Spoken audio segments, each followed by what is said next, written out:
secure our borders. In other words, that wall needs to get built before anything else. Here to explain, Freedom Caucus member, Arizona Representative Andy Biggs. Good to see you, Congressman Biggs. So what's your reaction to the president sort of trying to have it both ways here?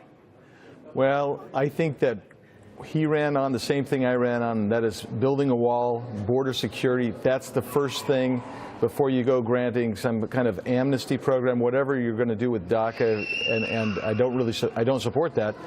But you have to secure the border. That was the promise made, to build the wall. That's what we got to do, and I think he's committed to that. I still believe he's committed to that. I know I am. And I think there are many in Congress that are as well. Yeah, but it sounds like he's willing to separate these two. And you've seen some of the tweets, and we can share them with you and the viewers. He tweeted out today about Dreamers, and he basically said, look, you know, these are people that have come here, and many of them are in the military. Many of them are holding jobs, and they're productive members of society. Why do we want to send these, you know, good contributing members of society home? So there seems to be very much a soft spot in his heart for these people, and I'm getting the sense that he wants to basically divorce the wall from the DACA program, and that he may have the Democrats more on board if he were to do that. If he does, what is that signal to you, Representative? Well, I'm hoping that that isn't the case, because I do believe they should be separated in and of themselves, that you shouldn't condition one on the other. I mean, let's talk DACA for a second. I mean, we know that there are a significant number of those students, supposedly, who have dropped out. Studies have demonstrated that there is fraud in the DACA program. You shouldn't be talking about DACA until you've secured the border. That's my position, and I think that's what my constituents want.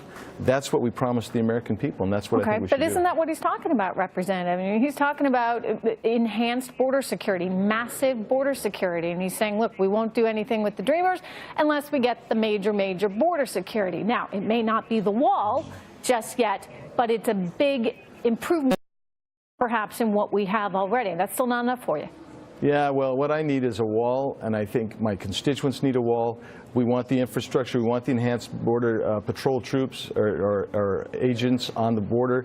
We want technology that can help as well. Mm-hmm. These are things that we've asked for. We need it. And you know, you talk drug corridor. Arizona's got the busiest drug corridor in the country along the Tucson sector. These are things that we need in Arizona, and I think that would make the country safer as well. And so that's the focus. So do you feel like you're getting deserted in some way? I mean, tell me, you know, your reaction to his new comments and the meeting with Pelosi and Schumer. Well, my reaction is I don't feel like we're getting deserted. I think the president is committed.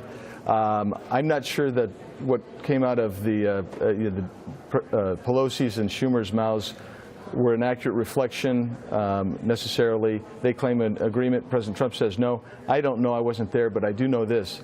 He has assured us repeatedly previously that he is all in on the border wall. And so if he's all in on the border wall, he kind of doubled down on that, by the way, today in Florida, indicating that, in fact, he is. It just may be that the wall comes a little later and that the reform comes first. And that's not what you want. I know. That's not what I want. But, you know, here's the reality of the situation. Your party hasn't been the most cooperative, shall we say. And so now all of a sudden the president's in a position where he's inviting Chuck Schumer and Nancy Pelosi to dinner, but he doesn't have a whole lot of choices because he doesn't have the votes he needs. Repeal and replace is a great example, Representative.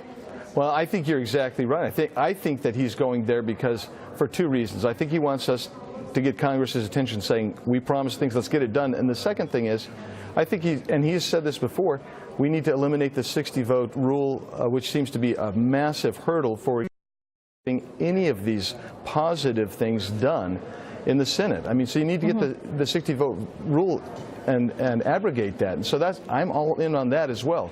Because if we do that, then we can get a simple majority on these types of issues. We can do the best bills we can in the House, get them to the Senate, and let them do with a simple majority, as opposed to always saying, hey, you know, we need to mess around with this and try to. Well, he may be pulling Bill Clinton here. Remember, Bill Clinton edged to the right, and Donald Trump may be edging to the left because he's a deal guy. He wants to get things done. Representative Biggs, good to see you.